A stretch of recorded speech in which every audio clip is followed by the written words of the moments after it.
This is 99% Invisible. I'm Roman Mars.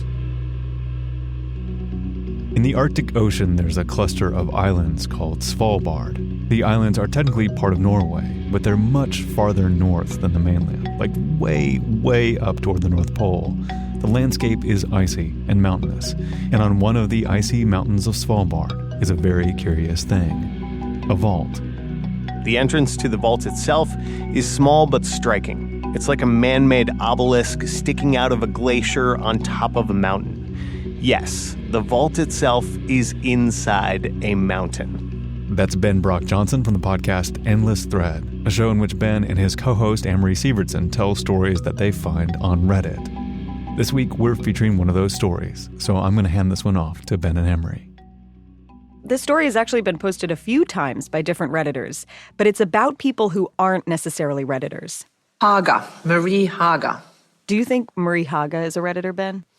I don't know, but she definitely knows how to talk to interviewers. Do you want very short answers, medium answers? Marie Haga is a former Norwegian diplomat. She was a member of parliament in that country, former minister of energy. Her current job is to manage one of the world's most important vaults, maybe the most important vault in the world. Let me take you on a little tour. All right, Marie, lead us into this glacier mountain. You open these metal doors. It's like something out of a science fiction novel. And you walk 130 meters into the mountains through a tunnel. The walls are covered in snow and ice. Heck, they look like they're made out of snow and ice. There's this big chamber that I normally call the cathedral. It's painted white. It's a lot of ice crystals there. In this big room, you see 3 doors. These doors lead into 3 vaults. Vaults within the vault. What's inside? The precious treasure that is stored on permafrosty reindeer-covered islands in the Arctic Ocean by a bunch of Norwegians. Behind the iciest vault door at 0 degrees Fahrenheit. Boxes, boxes, boxes, and boxes of seeds. Seeds. Inside of these metal envelopes. 500 seeds per envelope. The seeds are from all over the world. And I mean all over the world. Every country. It's part of something called the Crop Trust. The Crop Trust is like this massive backup for the planet's food crops. There's only one backup, and this is it. And it's all thanks to a Russian guy with a crazy story.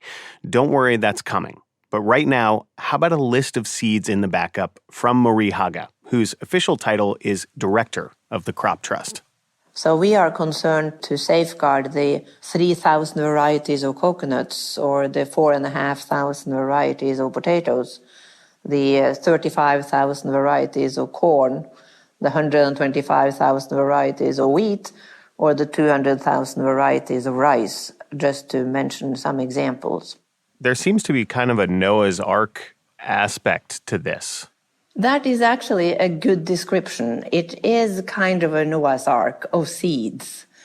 And it is meant to be a backup if things go wrong around the world. And unfortunately, things do go wrong around the world occasionally. Once a decade, Svalbard staff is supposed to take new seeds into the vault. This is going to happen just a few weeks after this episode comes out, on February 26th, 2018. Marie Haga and her team will disarm the vault's alarm systems, turn on the lights to the long tunnel into the mountain, unlock and creak open the vault's big doors, and put more seeds inside. Any country that wants to store seeds in the vault can do it for free. And Marie says in the vault, there is world peace. South Korea's seeds sit next to North Korea's seeds. There are seeds from Iraq sitting in the frigid silence. Afghanistan, Syria. Seeds from Ukraine sit next to seeds from Russia. It's almost like this is the one thing the whole world can get behind, protecting our food supply in case of an emergency, like a big emergency. This single backup, this planet's worth of crop diversity living in relative peace under a mountain, the spirit of this has its origins in World War II, a global existential crisis like no other.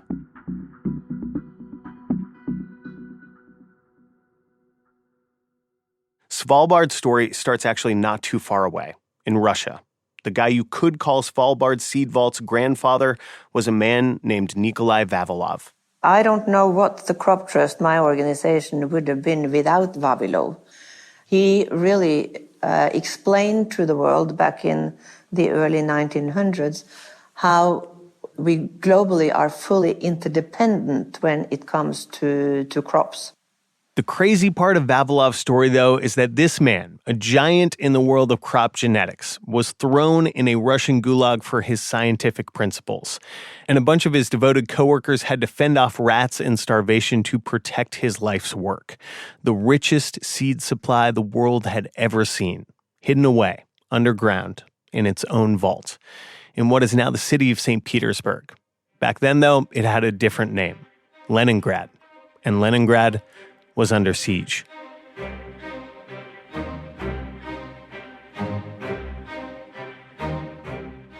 Okay, you know how people say so-and-so wrote the book on X? Well, agricultural ecologist, ethnobotanist, and Franciscan brother Gary Nabhan wrote the book on our Russian botanist Nikolai Vavilov. Well, Vavilov was from a very well-educated family in Russia. I think every one of his siblings became a scientist as well. The book is called Where Our Food Comes From, retracing Nikolai Vavilov's quest to end famine.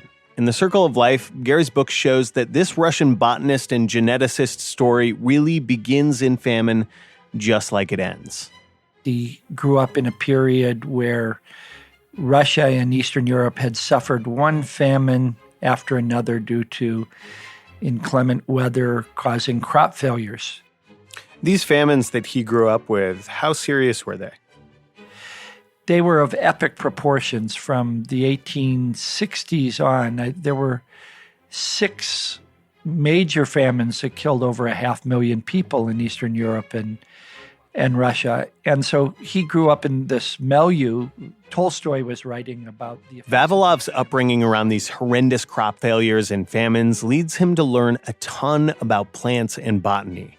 And as he is doing his work as a botanist in the 1920s, he starts to get into this idea that collecting the plants or the seeds, preserving and understanding crop diversity around the world might help fight off crop failures because he might be able to breed the plants and find certain strains that could resist bad weather and thus famine. There were people with their eyes on the same prize earlier on in history. Thomas Jefferson, for example, who collected seeds and brought back cuttings of plants to the Americas. But Vavilov was the first one who had the education in what we would call evolutionary biology, how plants adapt to different climates and conditions. He had sort of this humanitarian set of values that underscored the way he did science in sort of a remarkable way. I mean, he really was a superstar up there with Charles Darwin and other people that we could mention.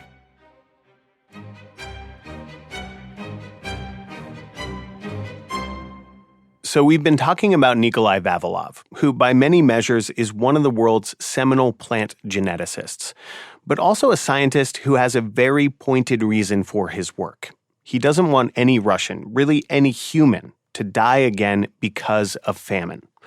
Over time, this remarkable humanitarian way of doing science gains Vavilov a lot of followers, both in terms of the science and his altruism. And over his career, Vavilov does something that's pretty incredible. He and his team of scientists gather hundreds of thousands of different kinds of seeds from 64 countries. It takes over 100 different expeditions to do this. He's like Russia's Indiana Jones of seed collection. And he is super charismatic, he's handsome, he's good at raising money, but he's not without his detractors. Everybody famous has some haters, and Vavilov's got a problem. That problem's name is Trofim Lysenko. Lysenko starts out as a student of Vavilov, and Vavilov encourages him. But then Lysenko gets into this weird pseudoscience that rejects the idea of genetics, and he becomes this anti-science-based agriculture guy, which is a little odd because he also becomes the head of the Academy of Agricultural Sciences. Lysenko doesn't like Vavilov. They are rivals now, and Lysenko gains the ear and the favor of Stalin. It's August of 1940. You can almost guess what happens next. Vavilov was out on another collecting expedition in the Caucasus, found what he believed was a new subspecies of wild wheat that could be very effective because it was so drought tolerant. And as he was coming back to his vehicle, several black unmarked cars from the KGB or its predecessor showed up, and without talking to any of the other dozen scientists on the expedition, Vavilov was scuttled away and disappeared from public sight. So Vavilov is thrown into a prison in Leningrad, aka St. Petersburg. His family doesn't know where he is, his colleagues don't know where he is, but they have a mission, Vavilov's mission, of preserving and studying the world's food crops, of killing off hunger forever. His mission has a headquarters. It's this building at 44 Herson Street in St. Petersburg. His staff sort of came together. They adored this man and said, we can't let anything happen to this collection. We don't know what's going to happen. And so they put 3 to 5 of their staffers on duty 24 hours a day and sealed off 18 rooms because there was another threat about to hit St. Petersburg. The siege of Leningrad starts in 1941, a year after Vavilov disappears into a gulag. This prison is a stone's throw from his family home. Vavilov's family members pass by without even knowing he is right there in prison. The siege of Leningrad is unique in that it lasts almost the entire war, nearly 900 days. The city is cut off on the north by the Finnish army and the south by the Germans. And at the time, it is one of the most destructive attacks on a major city in known history. Constant bombing, lack of food and water. People actually rush into the craters after bombs drop because water gathers in the craters. That's how they get their water. And through all of this, people are starving to death in Leningrad. Everyone, Russian soldiers, government officials, also the families of the scientists who are secretly protecting this massive seed bank. They are putting the location of the bank and the fact that it is full of food, seeds, rice, legumes, in the metaphorical vault. They are not telling anyone. And they are really freaking out, by the way, because Hitler is rumored to be really focused on capturing the seeds in this seed bank as part of his world domination efforts. So it really is a high-stakes mission. So think of it. You're starving to death. Your family is. You opt for staying in this very powerfully positioned, well-guarded building. And your weight is going down. Your immune system is going down. And as one of the curators said, when someone asked him, was it hard for all of you to try to keep defending the seeds when you could have eaten them to improve your own personal health? He said, well, it was hard to wake up in the morning. It was hard to get on our feet because we were so weak. It was hard to get our clothes on because it was cold. But it was not hard to protect those seeds. Tell me the story about the pea collection curator. Alexander Skukin took care of peas, peanuts, and other legumes. And he was one of the ones who died in the first year of the effects of starvation with his seed envelopes in his hand. We know that other people died of diseases carried by rats that they were trying to evict from eating the seeds. A rice collector named Dmitry Ivanov, he died within just a few feet of 1,000 packets of rice that just by boiling up water, cooking the rice could have saved his life.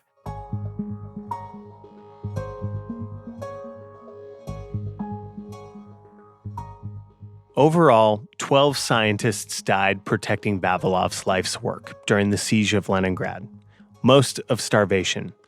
As for Vavilov, after a year and a half of eating frozen cabbage and moldy flour, he also died of starvation.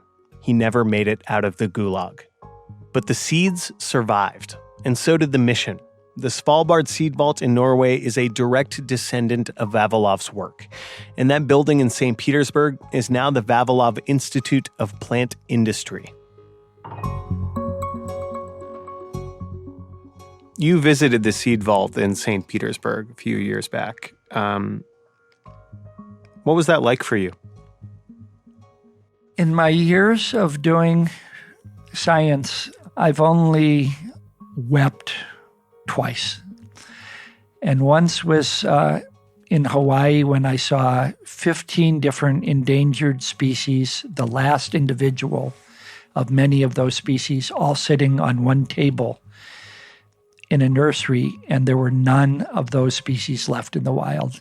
I felt the same way when I saw the wall of photos of those 12 scientists, Russian scientists, who gave up their lives to save those seeds. I was brokenhearted. What did you see in their faces? The best that any of us can hope to be on behalf of our fellow creatures. Thanks so much for talking with us. Thank you. Bless you for your good work.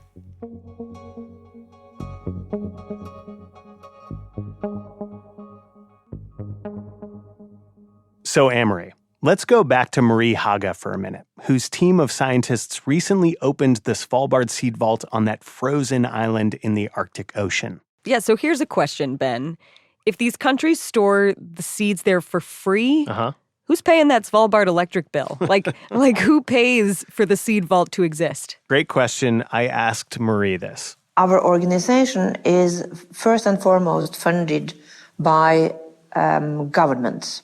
But increasingly, the Crop Trust is trying to work with the private sector. And Marie gave me an example. We have just developed a conservation strategy for coffee. Coffee happens to be very climate sensitive. And that is why we think that the major coffee companies of the world should get involved in our work and also contribute to funding it. I, for one, am very glad that the organization trying to protect the world's food crops from a doomsday scenario is also working on keeping coffee around. Yeah, I think we're going to need coffee after the apocalypse. But for Marie, of course, it's bigger than coffee. You know, I consider it a great privilege to work on something so fundamentally important as safeguarding the diversity of crops. That job is really about safeguarding the basis for our food now and tomorrow and forever.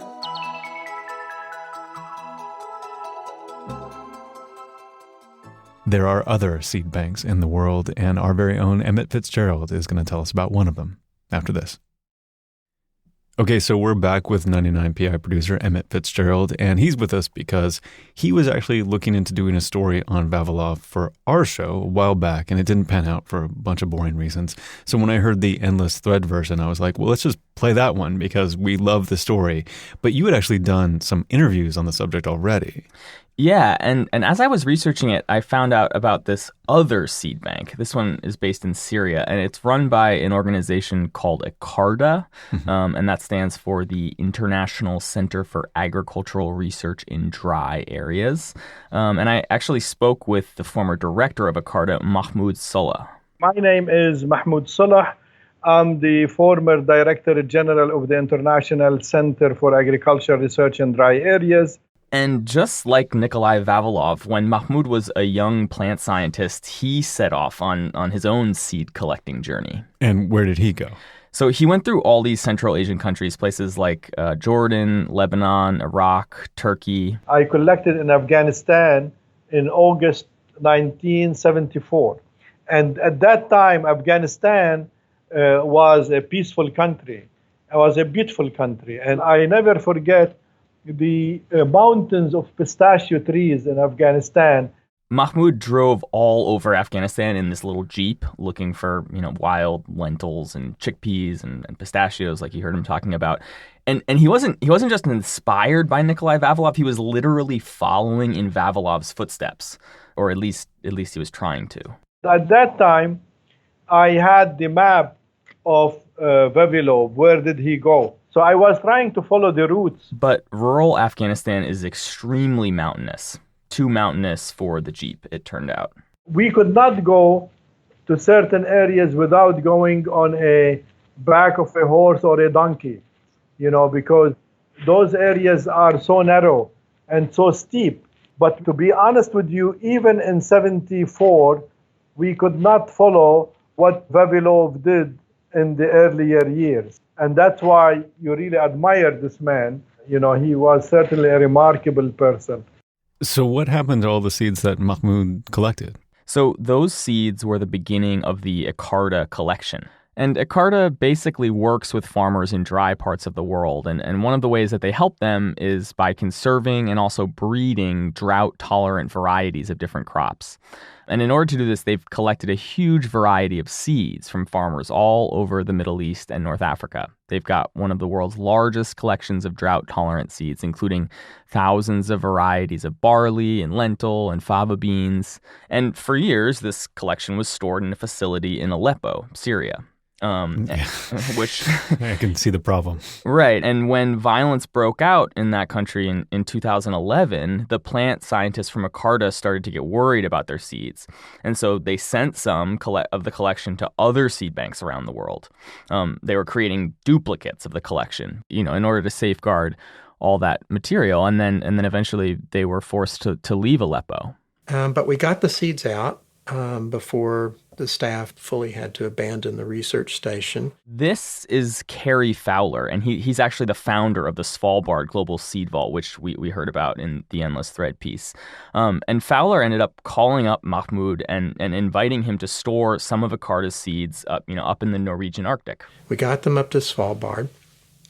When it became clear that those researchers were not going to be able to go back to their institution, and they had reestablished themselves in Morocco and Lebanon, they asked for their seed collection back so they could reestablish their seed bank. And so this was actually the first time that anyone had taken seeds back out of the Svalbard seed vault. And they used those seeds that had been stored there in that, tunnel in the mountain to create two new seed banks, one in Morocco and one in Lebanon. So it's almost like they had this external backup hard drive for their computer.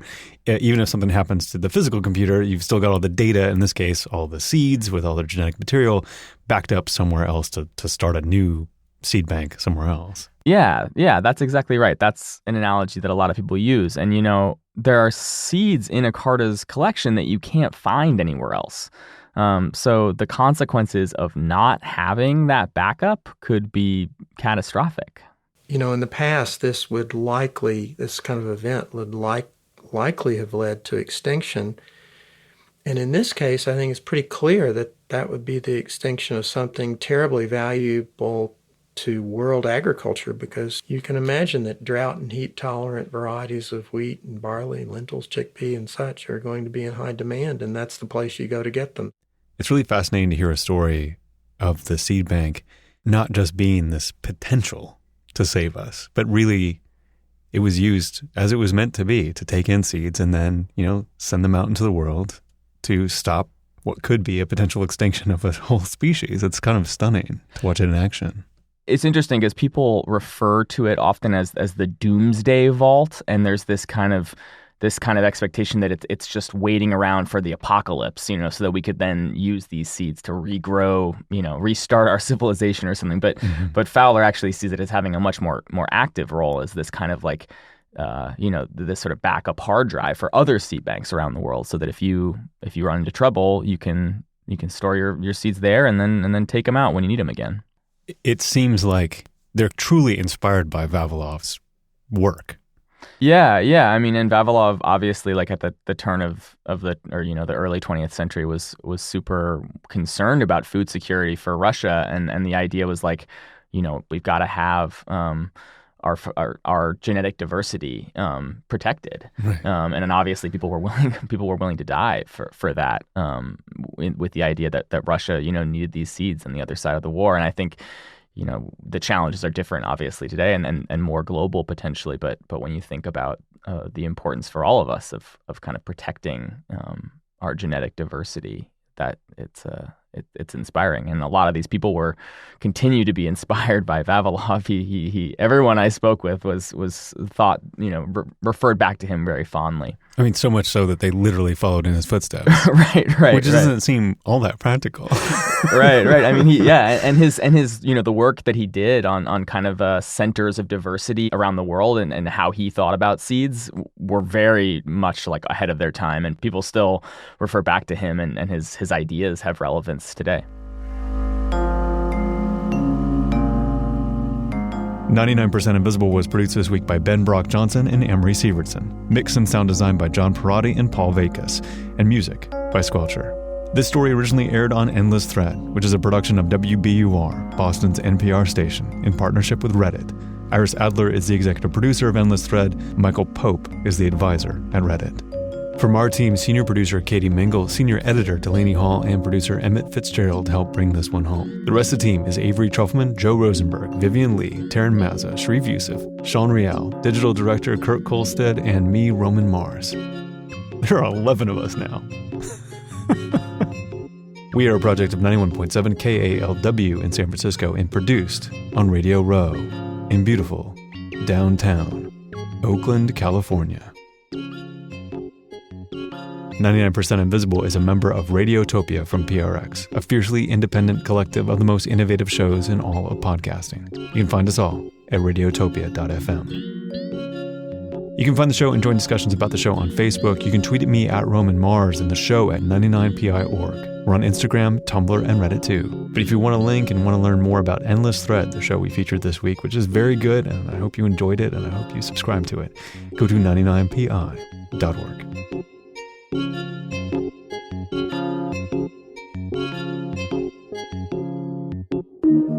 Radiotopia.